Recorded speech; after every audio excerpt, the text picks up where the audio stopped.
मुझे ये बताएं कि आपने अभी तक वुमेन एम्पावरमेंट के लिए क्या क्या इकदाम उठाए हैं? मैंने वुमेन एम्पावरमेंट के लिए ट्रेंडिंग हैशटैग्स चलाए हैं। Oh, all men are pretty, all men are dog. क्यों इतने घटिया स्लोगन्स और इतने घटिया हैशटैग आपने क्यों चलाए हैं? आपके इन्हीं गैर मुनासिब स्लोगन्स की वजह से आपकी मार्च ने अपनी अहमियत खो दी है। यही तो मसला है, आप लोगों को लगा था कि स्लोगन्स इतने क्रिएटिव नहीं हो सकते। अब आप अगली दफा का इंतजार करें, हमारे स्लोगन्स आग लगा देंगे। हमने तो अपना जिंगल भी लिख लिया। अच्छा, जिंगल भी लिख लिया आपने? आपका राइटर कौन है? हमारे जिंगल जो लिखते हैं वो अन्नू मलिक के रूहानी शागिर्द हैं, झंडू मलिक। झंडू मलिक जी। ऐसे स्लोगन्स वाकई कोई झंडू मलिक ही लिख सकता है। एक बात बताएं, आपको तो मर्दों से इतनी नफरत है और स्लोगन्स और जिंगल आप मर्द से ही लिखवा रही हैं। बिकॉज वो आप जैसे टिपिकल मर्दों जैसा नहीं, वो हमारे हक में बोलते हैं। मैडम, आपने अभी तक इस बात को क्लियर नहीं किया है कि आपने इतने घटिया स्लोगन्स और हैशटैग्स मर्दों के खिलाफ क्यों चलाए हैं? Because men are always trying to do women objectification. Women objectification? क्या मतलब? इस बात की सेंस नहीं बन रही है आपकी। Let me tell you.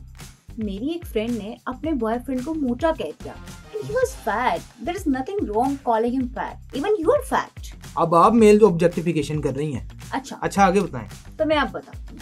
उसने अपने बॉयफ्रेंड को मोटा कहा and you know what? He broke up with her. और सिर्फ इतना ही नहीं, उसने उस मासूम लड़की को मोटी भी कहा। लड़की को, औरत को मोटी कहा। क्या आपके अपने घर में माँ बहन नहीं? मैं आपसे अब मजीद कोई सवाल नहीं करूंगा, बस आप मेरे आखिरी सवाल का जवाब दें कि अगर आपको सियासत में आने का मौका मिले और अहम ओहदे पर फाइज होके आप वुमेन एम्पावरमेंट के लिए क्या करेंगी? देखें, सबसे पहले तो इलेक्शंस आ रहे हैं। जी जी बिल्कुल। मैं तमाम सियासी पार्टी से ये कहूंगी कि आपने मैंडेट तो बनाया, अब उसको वुमेन डेट बनाएं। आपने अपना मैनिफेस्टो तो बनाया है, अब उसका नाम बदलकर उसको वो मैनिफेस्टो रखें। वो मैनिफेस्टो रखें? जी। All political parties in Pakistan are sexist.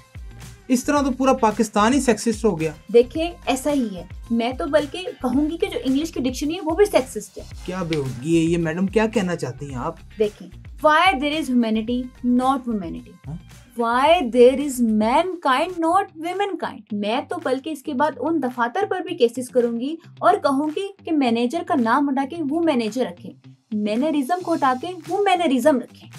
क्या कहना चाहती हैं मैडम, आप क्या बातें कर रही हैं आप? देखिए, आप एक मर्द है ना, टिपिकल मर्द, आप मेरी बात कभी नहीं समझे। अच्छा, इन सब फजूलियात के अलावा लड़कियों की तालीम के लिए आप क्या करेंगी? You know what? मैं HEC पे भी केस करूंगी। हायर एजुकेशन कमीशन पे आप केस करेंगी? क्यों?